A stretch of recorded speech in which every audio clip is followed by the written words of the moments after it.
4. Existentialism. The new God creates his own nature.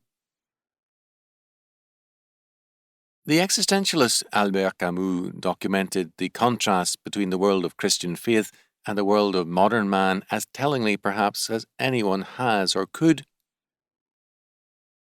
The well-known opening words of The Rebel, an essay on man in revolt, give us a sharp glance at the consequences of the new perspective.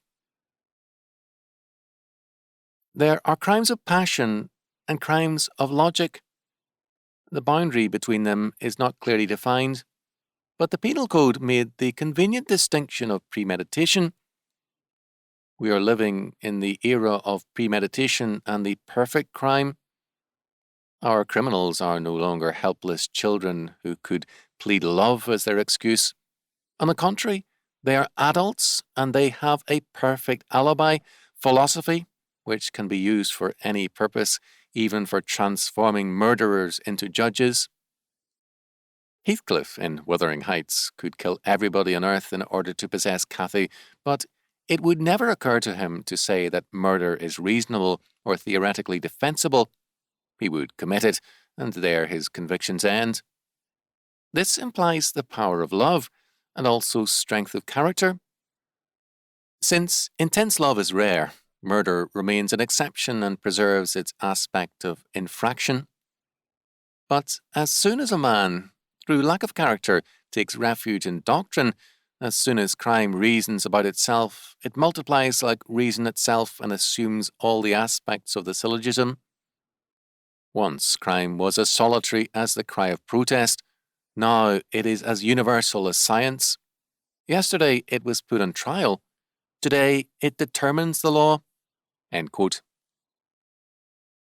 As Camus pointed out, in the universe of Christianity, judgment is transcendental and the final judgment is postponed.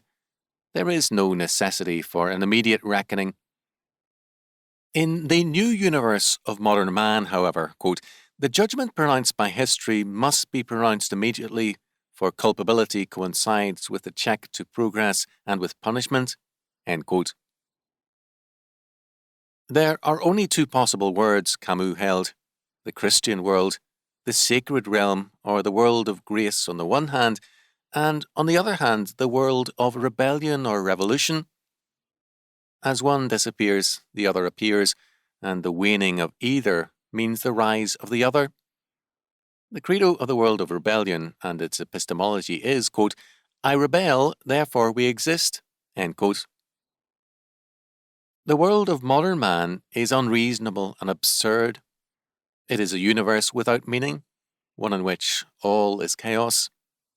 No valid knowledge is possible for modern man in terms of his philosophy.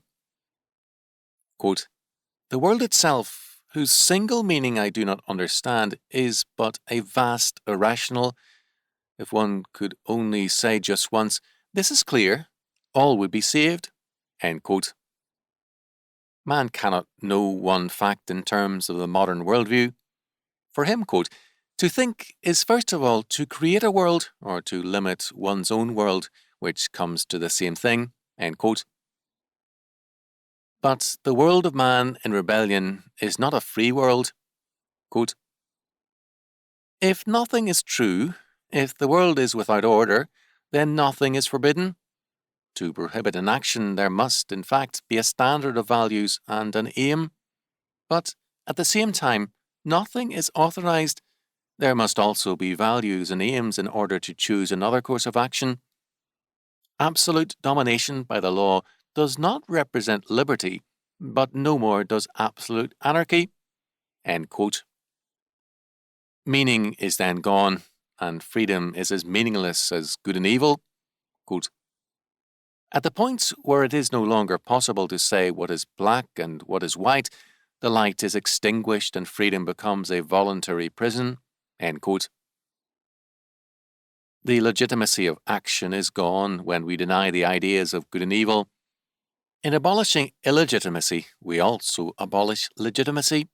Then, quote, there is no choice, and that is where the bitterness comes in. End quote. Ideas have their consequences, and a man pays a price for the ideas he holds. quote, "A man is always a prey to his truths," end quote. If he denies all truth, if he reduces the universe to chance, chaos, and the absurd, he is a prisoner of those ideas and his life is limited by them. For the new man to become his own God, thus, has far-reaching consequences. It means the attempt to conquer and rule and to create a heaven on earth, and to do so with every means possible, since everything is permitted. The goal is the unity of all creation, but goals have less and less meaning as the world of the Bible is abandoned. The rebellion of autonomous reason finds itself in a universe of unreason in which no single claim or hope of man's reason has any tenable meaning. Camus' one hope in this situation is for man to declare that he is not God, and for all men to establish by agreement some limits or limiting concepts as restraints over themselves. This answer, however, collapses because the fact remains that the limits and the disclaimers are as meaningless as everything else in this new universe of modern man. In Sartre, there is no desire to renounce man's claim to deity. Man is the being whose passion is to become God. Because the world is not God's creation, it has no meaning and no truth. There is no predestined or foreordained pattern in the universe, nor is there one in man. Man thus has being, but no essence, no pre-established nature or purpose. It is man's privilege to make his own nature, to create his own essence. Man's freedom is his choice to become God. Quote, "Man is the being whose project is to be God," end quote. Man is the creator of his world, and thus, quote, "the world is human," end quote.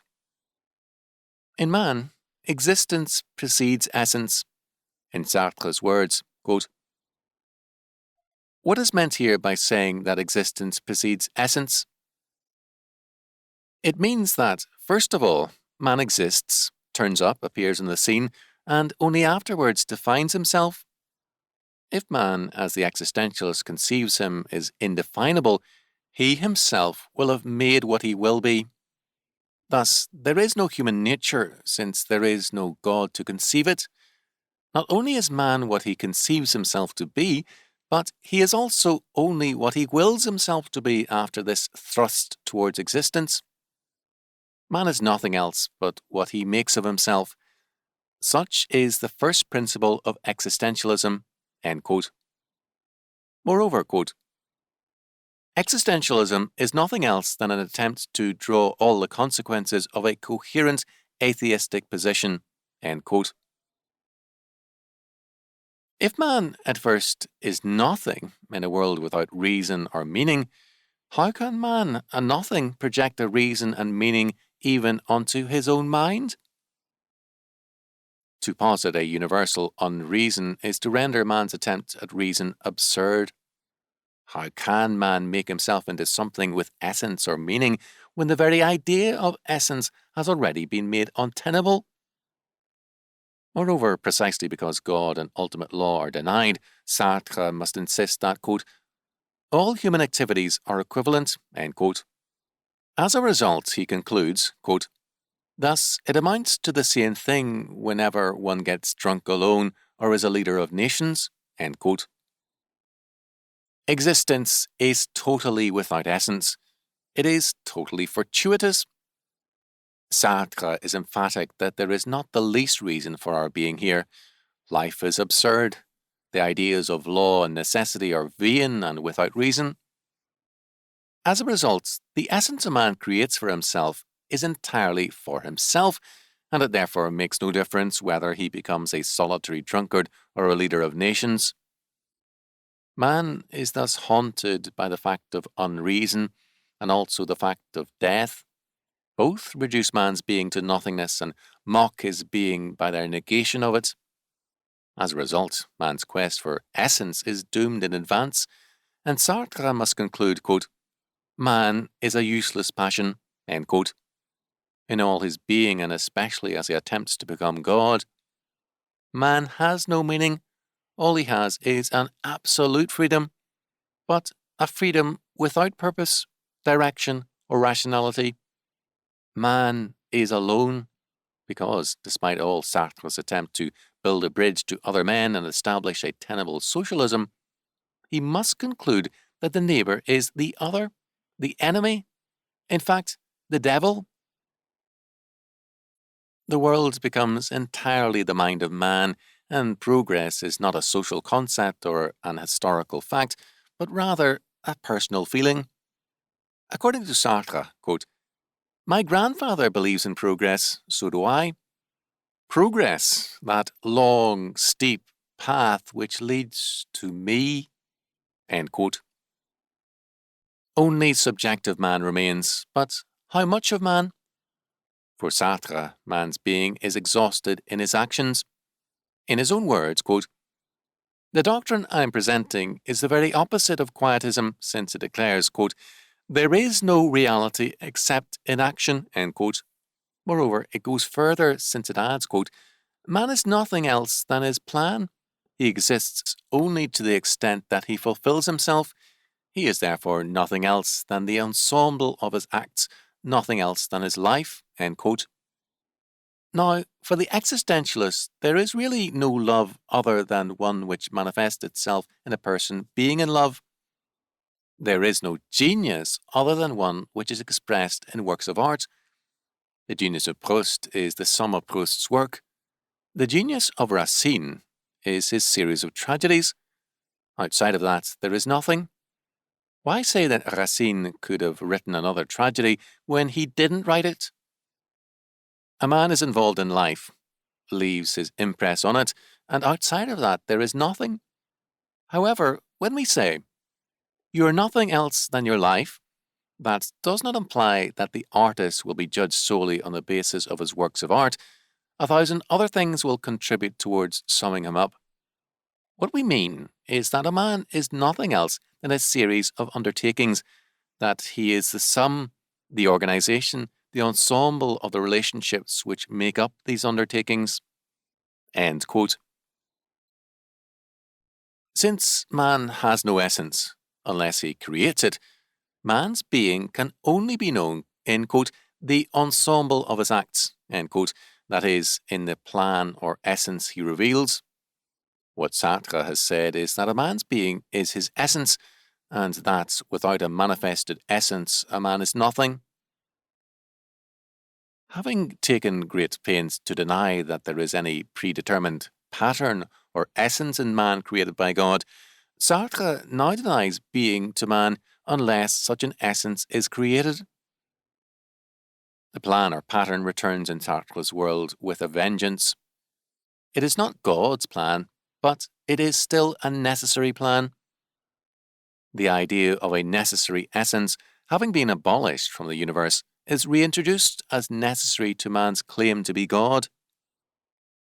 In fact, according to Sartre, the initial project of being God, which defines man, comes close to being the same as a human nature or an essence, end quote. The freedom of man is his freedom to choose to be God. At the same time, quote, "The only being which can be called free is the being which annihilates its being. Moreover, we know that annihilation is lack of being and cannot be otherwise. Freedom is precisely the being which makes itself a lack of being," end quote. Quote, "Man makes himself. He isn't ready-made at the start. We define man in relationship to involvement," end quote. However, for man to make himself means something very close to suicide. We are, says the existentialist Weil, quote, "existence without essence," end quote. The goal of man, his essence in effect, is to become God, but the goal of existentialist philosophy is, quote, "to destroy the ideas of essence and substance," end quote, and become a, quote, "philosophy of existence," end quote. Thus, man's being is defined by his essence, his goal of becoming God. He can only be known in relationship to his actions, to a pattern of developments. The idea of a pattern or essence must, however, be negated, and man must also annihilate his being. The new God has thus created his own nature in Sartre, a will to death. According to Levy, quote, Sartre's philosophy is a cool demonstration that destructiveness is no accident, but an ontological necessity, and that all human experience is founded upon nothingness. Heidegger saw before Sartre our dread before the general threat of nothingness, but even he has not shown the annihilating activity of the human consciousness at the very centre of the self. End quote. For Sartre, quote, nothingness is prior to being, end quote, and Levy sees in Sartre's philosophy, quote, a veritable lust after nothingness. Perhaps it is even a sickness unto death, end quote. With this we do not disagree.